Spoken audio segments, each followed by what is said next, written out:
અંદર ગુજરાતના ગૃહમંત્રી બ્રાહ્મણ પણ હતા, પટેલ પણ હતા અને અત્યારે વાણિયા પણ છે, બધા હતા. ગુજરાતના મુખ્યમંત્રી ઓબીસી પણ થયા નરેન્દ્રભાઈ, દેશના મુખ્યમંત્રી પણ, દેશના વડાપ્રધાન પણ નરેન્દ્રભાઈ થયા. એટલે ભારતીય જનતા પાર્ટીએ ક્યાંય જ્ઞાતિ જાતિ કે કોઈ જ્ઞાતિ માટે સિક્કો કે કોઈ પણ જ્ઞાતિની પ્રચાર કરો કે કોઈ પણ જ્ઞાતિ માટે પ્રચાર કરીને મત લેવા એવું ભારતીય જનતા પાર્ટી ક્યાંય કોઈ જગ્યાએ કહ્યું નથી.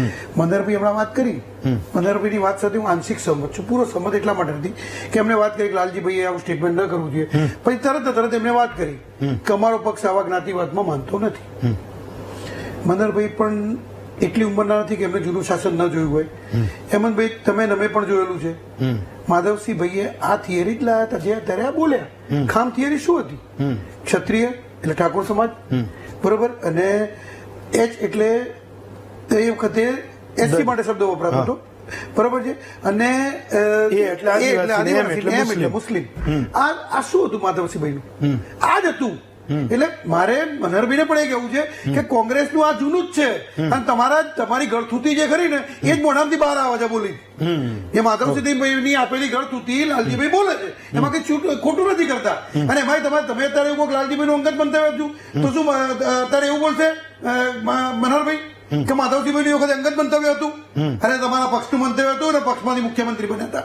એટલે મહેરબાની કરી અને કોંગ્રેસની આ જૂની પદ્ધતિ છે, એટલે આ પદ્ધતિ માટે તમે એવો એપ્લાઇઝ કરવાની જરૂર નથી કે ભાઈ આ અમનું અંગત મંતવ્ય છે, અમે તો શરીફ છીએ. તમે શરીફ, તમે આ જ છો અને તમે આ જ્ઞાતિનું વિભાજન કર્યું અને એટલા જ માટે દેશે તમને મૂકી દીધા છે. તમે ક્યારેય વિકાસની રાજનીતિ નથી કરી. તમે ભારતીય જનતા પાર્ટીએ કાયમ વિકાસની રાજનીતિ કરી, નરેન્દ્રભાઈના સુશાસનમાં વિકાસની રાજનીતિ થઈ, એટલા જ માટે પ્રજા ગુજરાતમાં અને ભારતમાં પણ છેલ્લા 3 ટર્મથી પસંદ કરે છે. તમને કેમ પસંદ ન કર્યા? કે તમે જે ખામ થિયરી તમારી હતી એ આ જ હતી. એટલે આની આ જ પદ્ધતિ લાલજીભાઈએ બીજા શબ્દમાં બોલી, પણ તમે કઈ નવું તો બોલ્યા નથી. એટલે મારા મનહરભાઈ એ પણ કેવું છે કે મહેરબાની કરીને એવું ના પક્ષ કહેશો કે અમારો પક્ષ આમાં માનતો નથી. અને બીજી વાત એ છે કે કોઈ પણ સમાજ માટે જે બોલે એ યોગ્ય નથી. કોઈ પણ સમાજ હોય, એક સામાજિક, હું પણ એક સામાજિક નેતા છું, દિનેશભાઈ પણ સામાજિક નેતા છે. દિનેશભાઈના સમાજ માટે બોલે એમને પણ ન ગમે, મારા સમાજ માટે બોલે પણ મને પણ ન ગમે.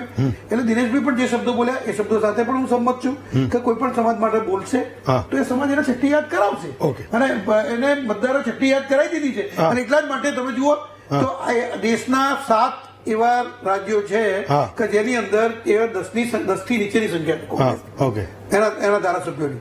આ પરિસ્થિતિમાં દેશમાં લાઈન મૂકી દીધા છે.